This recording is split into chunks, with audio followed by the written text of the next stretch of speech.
नमस्कार, आप देख रहे हैं सुप्रभात न्यूज एमपी और मैं हूं आपके साथ महक कपूर। आइए नजर डालते हैं 25 फटाफट बड़ी खबरों की ओर। इससे पहले न्यूज को कहां से देख रहे हैं आप हमें कमेंट करके जरूर बताएं।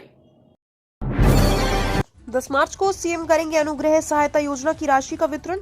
30,591 हितग्राहियों को मिलेगा हित लाभ। 10 मार्च का दिन मध्य प्रदेश के लिए खास दिन होने वाला है। इस दिन पीएम नरेंद्र मोदी वर्चुअली ग्वालियर के एयर टर्मिनल का उद्घाटन करेंगे। वहीं मुख्यमंत्री doctor Mohan Yadav single click के माध्यम से अनुग्रह सहायता योजना की राशि वितरण करेंगे। इस दौरान 30,591 श्रमिक परिवारों को 678 करोड़ रुपए का हित लाभ मिलेगा। दरअसल सीएम डॉक्टर मोहन यादव 10 मार्च को ग्वालियर जिले में मुख्यमंत्री जन कल्याण योजना के अंतर्गत अनुग्रह सहायता योजना की राशि का वितरण करेंगे। खजुराहो निजामुद्दीन वंदे भारत ट्रेन को 12 मार्च को पीएम मोदी दिखाएंगे हरी झंडी। ग्वालियर से गुजरने वाली हजरत निजामुद्दीन खजुराहो वंदे भारत एक्सप्रेस को रेलवे बोर्ड से हरी झंडी मिल गई। 12 मार्च को प्रधानमंत्री नरेंद्र मोदी दिल्ली से इस ट्रेन को रवाना करेंगे। ट्रेन ग्वालियर, झांसी, ललितपुर, टीकमगढ़, छतरपुर होते हुए खजुराहो पहुंचेगी। वर्तमान में रानी कमलापति स्टेशन से हजरत निजामुद्दीन के बीच वंदे भारत चल रही है। निजामुद्दीन खजुराहो से संचालित होने वाली वंदे भारत का स्टॉपेज आगरा और मथुरा स्टेशन पर नहीं दिया गया है। इससे ट्रेन को और भी रफ्तार मिलेगी। साड़ी के साथ हेलमेट पहन समाज को संदेश देंगी इंदौर की नायिकाएं। यह शहर स्वच्छता के मामले में अव्वल है और अब कोशिश है कि बेहतर यातायात तथा यातायात के नियमों का पालन करने में भी सबसे आगे रहे। समाज के प्रति अपने इस दायित्व को निभाने की कोशिश शहर की महिलाएं कर रही हैं। महिला दिवस के उपलक्ष्य में इस बार नई दुनिया नायिका क्लब और वर्ल्ड ऑफ फिटनेस एक अनूठा आयोजन कर रहा है। इस आयोजन के माध्यम से महिलाएं शहर को यातायात के नियमों का पाठ पढ़ाएंगी। घर की जिम्मेदारी संभालने वाली महिलाएं साड़ी पहन स्कूटर या बाइक चलाएंगी और हेलमेट भी पहनेंगी। मध्य प्रदेश के इको पर्यटन स्थलों पर भी परोसी जाएगी शराब। 50,000 रुपए में लाइसेंस देगी सरकार। मध्य प्रदेश के इको पर्यटन स्थलों पर भी शराब परोसी जाएगी। इसके लिए महज 50,000 रुपए वार्षिक फीस पर शराब का लाइसेंस दिया जाएगा। ये लाइसेंस पर्यटकों के ठहरने के लिए बनाई गई अस्थायी संरचनाओं जैसे टेंट के लिए भी मिल सकता है। सरकार का मानना है कि इनसे इन स्थलों पर पर्यटकों की संख्या भी तेजी से इजाफा होगा। इसको इको पर्यटन बोर्ड मध्य प्रदेश में 291 से अधिक इको पर्यटन स्थल है। यहाँ कुछ स्थानों पर शराब की उपलब्धता कराई जाती है। शेष अन्य इको पर्यटन स्थलों पर भी इसकी सुविधा उपलब्ध कराई जा सकेगी। एलपीजी सिलेंडर सस्ता करने पर सीएम मोहन यादव ने पीएम मोदी को दिया धन्यवाद। प्रधानमंत्री नरेंद्र मोदी ने अंतर्राष्ट्रीय महिला दिवस के मौके पर एलपीजी सिलेंडर 100 रुपए सस्ता कर देश की महिलाओं को तोहफा दिया। पीएम मोदी ने सोशल मीडिया अकाउंट एक्स पर इसकी जानकारी साझा कर गिफ्ट के बारे में देश को बताया। मध्य प्रदेश के मुख्यमंत्री डॉक्टर मोहन यादव ने पीएम मोदी को धन्यवाद देते हुए सोशल मीडिया पर लिखा, सस्ते गैस सिलेंडर का जो उपहार महिलाओं को दिया गया है वह सिर्फ महिलाओं के लिए ही नहीं बल्कि पूरे परिवार के लिए खुशहाली की सौगात है। अगले हफ्ते से फिर करवट लेगा मौसम। एक्टिव होगा नया सिस्टम, छाएंगे बादल। कई जिलों में बारिश, ओलावृष्टि के संकेत। पिछले हफ्ते हुई बारिश ओलावृष्टि के बाद अब एक बार फिर प्रदेश का मौसम पूरी तरह से बदल गया है। तापमान बढ़ने से दिन में गर्मी का एहसास होने लगा है। हालांकि सुबह रात में सर्द हवाओं के चलते ठंड का एहसास हो रहा है। मौसम विभाग की माने तो अगले 3 से 4 दिनों तक मौसम में कोई विशेष परिवर्तन नहीं होगा, लेकिन 10-12 मार्च को एक नए पश्चिमी विक्षोभ के सक्रिय होने से मौसम खराब हो सकता है। इस दौरान तेज हवा के साथ बारिश और ओले गिरने की आशंका जताई जा रही है। लॉन्चिंग से पहले वैदिक घड़ी के मोबाइल ऐप पर साइबर अटैक।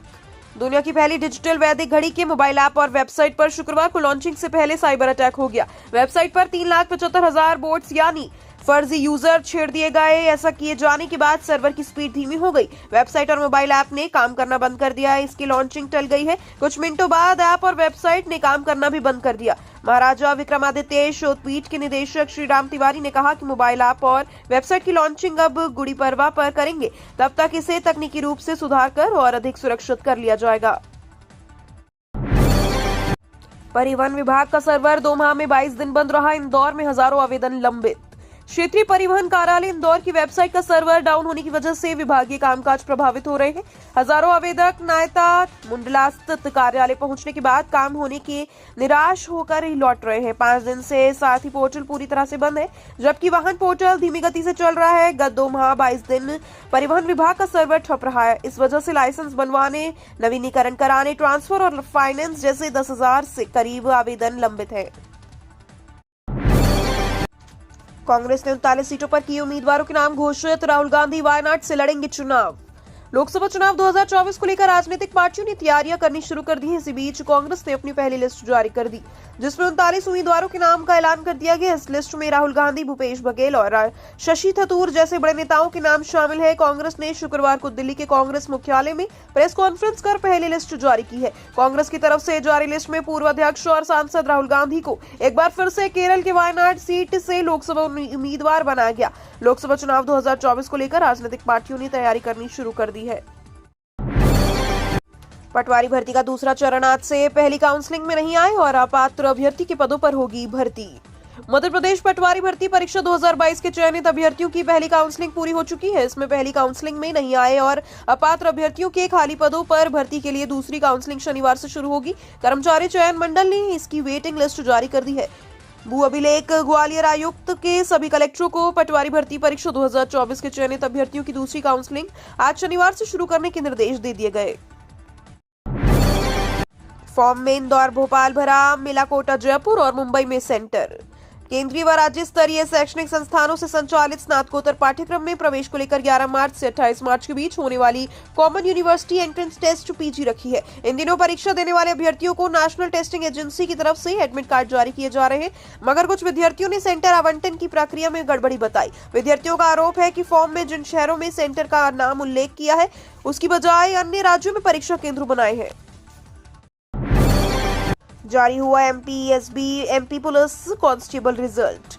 मध्य प्रदेश कर्मचारी चयन मंडल ने एमपी पुलिस कांस्टेबल भर्ती परीक्षा का रिजल्ट जारी कर दिया है। परीक्षार्थी आधिकारिक वेबसाइट पर जाकर रिजल्ट चेक कर सकते हैं। एमपी पुलिस कांस्टेबल भर्ती परीक्षा 12 अगस्त से 12 सितंबर तक राज्य के विभिन्न केंद्रों पर आयोजित हुई थी। 12 शहरों में करीब 50 परीक्षा केंद्रों पर ऑनलाइन मोड से एग्जाम हुआ था। पुलिस कांस्टेबल 7411 पदों के लिए 8.70 लाख अभ्यर्थियों ने आवेदन किया था। रिक्तियों में कांस्टेबल जीडी के 7090 के अलावा कांस्टेबल रेडियो ऑपरेटर की भी 321 वैकेंसी है। इंदौर की 34 कॉलोनियों तीसरे चरण में होगी वैध। 2 अलग अलग चरण में 100 से ज्यादा कॉलोनियों में वैध घोषित करने के बाद अब नगर निगम तीसरे चरण में 34 कॉलोनियों को वैध करने जा रहा है। इसके लिए नगर निगम ने दावे आपत्तियां बुलवाई हैं। गौरतलब है कि शासन के निर्देश के बाद नगर निगम ने बड़े पैमाने पर शहर के विभिन्न क्षेत्रों में बसी अवैध कॉलोनियों का सर्वे किया था। इस दौरान अवैध कॉलोनियों को लेकर तमाम जानकारियां एकत्रित की गई। इसके बाद 34 अवैध कॉलोनियों को वैध करने के लिए चयनित किया गया। निगम अधिकारियों के मुताबिक कॉलोनियों को वैध करने के लिए लेआउट प्लान से लेकर कई तैयारियां की जा रही हैं। आयुर्वेद महाविद्यालय में फैकल्टी की कमी, मान्यता पर संकट। शासकीय स्वशासी आयुर्वेद कॉलेज ग्वालियर फैकल्टी की कमी से जूझ रहा है। बीते वर्ष यहां भारतीय चिकित्सा पद्धति राष्ट्रीय आयोग ने सीट कम कर मान्यता दी।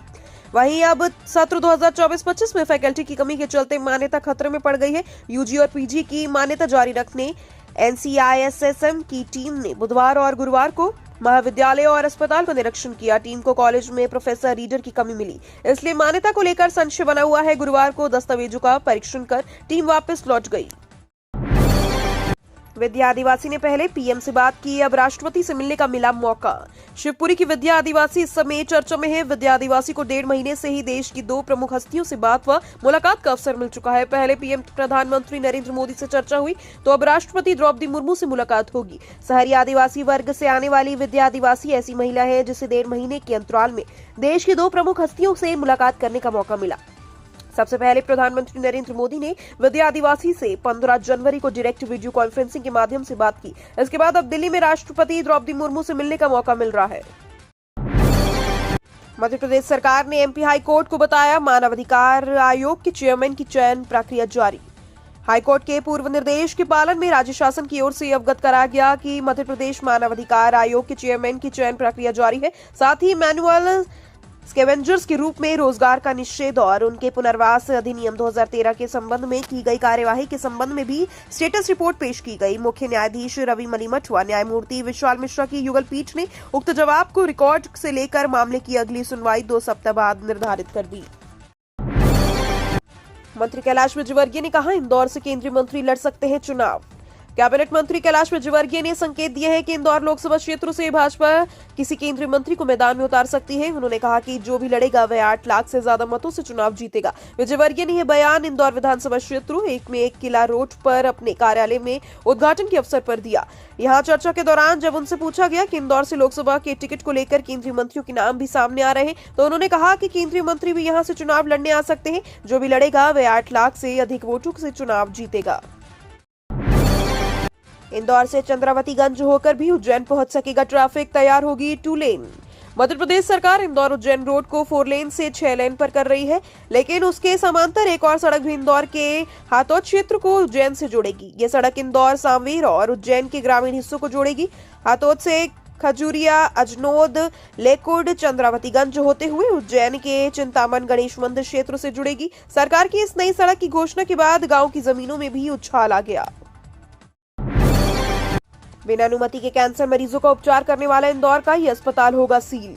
वर्ष 2015 से बिना अनुमति के चितावत क्षेत्र में संचालित हो रहे देवीहाल्या एवं रिसर्च सेंटर को सील करने के आदेश शुक्रवार को कलेक्टर आशीष सिंह ने दिए। ऐसे में अब अस्पताल में भर्ती मरीजों को अन्य अस्पताल में शिफ्ट किया जा रहा है। विगत 9 साल से बिना अनुमति अस्पताल संचालित हो रहा था, लेकिन स्वास्थ्य विभाग के अफसरों को भनक नहीं लगी। पिछले महीने अस्पताल संचालक द्वारा कैंसर के मरीजों के उपचार के लिए मुख्यमंत्री से सहायता राशि मांग की गई। इसके बाद मुख्यमंत्री कार्यालय के अफसरों ने इंदौर जिला प्रशासन व स्वास्थ्य विभाग को जांच के निर्देश दिए। 5वीं 8वीं में भाषा के लिए एनसीईआरटी का विकल्प चयन करने वाले विद्यार्थियों को अलग से दी जाएगी उत्तर पुस्तिकाएं। प्रदेश के निजी व सरकारी स्कूलों में 5वीं से 8वीं की बोर्ड परीक्षाएं चल रही हैं। इसमें भाषा के लिए विद्यार्थियों को एनसीईआरटी या एनसीईआरटी की विकल्प चयन करना होगा। इसके आधार पर ही भाषा विषय के अलग अलग प्रश्न पत्र तैयार किए गए हैं। वहीं उत्तर पुस्तिकाएं भी अलग अलग से दी जा रही हैं। बता दें कि 203 निजी स्कूलों के 6621 छात्रों के लिए एनसीईआरटी पाठ्यक्रम के अनुसार भाषा विषय के प्रश्न पत्र तैयार किए जा रहे हैं। हाईकोर्ट ने प्रोजेक्ट ऑफिसर की बर्खास्तगी पर लगाई रोक, विश्वविद्यालय प्रशासन को जवाब पेश करने के लिए दिए गए निर्देश। हाईकोर्ट ने बरकातुल्लाह विश्वविद्यालय के प्रोजेक्ट ऑफिसर नरेंद्र त्रिपाठी की बर्खास्तगी के आदेश पर आगामी सुनवाई तक रोक लगा दी है। न्यायमूर्ति विवेक जैन की एकल पीठ ने मामले पर विश्वविद्यालय प्रशासन को जवाब पेश करने के निर्देश दिए। मामले की अगली सुनवाई 4 अप्रैल को निर्धारित की गई है। याचिकाकर्ता भोपाल निवासी नरेंद्र त्रिपाठी की ओर से अधिवक्ता एलसी पटने व अभय पांडे ने पक्ष रखा। इंदौर में बोले मंत्री विजयवर्गीय, औद्योगिक विकास को रफ्तार देने में जुटी प्रदेश सरकार। 4 दिवसीय औद्योगिक प्रदर्शनी इंडस्ट्रियल इंजीनियरिंग एक्सपो 2024 शुक्रवार से शुरू हुआ। प्रदेश के नगरीय प्रशासन एवं विकास मंत्री कैलाश विजयवर्गीय ने फीता काटकर इसका उद्घाटन किया। उन्होंने उद्योगपतियों से कहा कि प्रदेश सरकार औद्योगिक विकास के पथ पर प्रदेश को रफ्तार देने के लिए हर संभव प्रयास कर रही है। केंद्र की योजनाएं और राज्य की कोशिशें मिलकर उद्योगों को टैक्स के लाभ से लेकर उद्योग संचालन की मदद कर जा रही है। कांग्रेस को आईटीएटी से बड़ा झटका, बैंक खातों पर आयकर विभाग की कार्रवाई पर स्टे की याचिका खारिज। कांग्रेस पार्टी को आयकर अपीलीय प्राधिकरण से करार झटका लगा है। आईटीएटी के शुक्रवार को कांग्रेस की याचिका को खारिज कर दिया, जिसमें पार्टी ने अपने बैंक अकाउंट्स पर आयकर विभाग की कार्यवाही पर स्टे की मांग की थी। कांग्रेस की ओर से पेश हुए वरिष्ठ अधिवक्ता विवेक तनखा ने आदेश को 10 दिनों के लिए स्थगित करने की अपील की थी, ताकि पार्टी सुप्रीम कोर्ट का रुख कर सके। हालांकि पीठ ने यह कहते हुए अपील खारिज कर दी कि हमारे सामने ऐसा कोई प्रावधान नहीं है। 2.5 रुपए की ये कम अब 91 रुपए किलो से मिलेगी सीएनजी।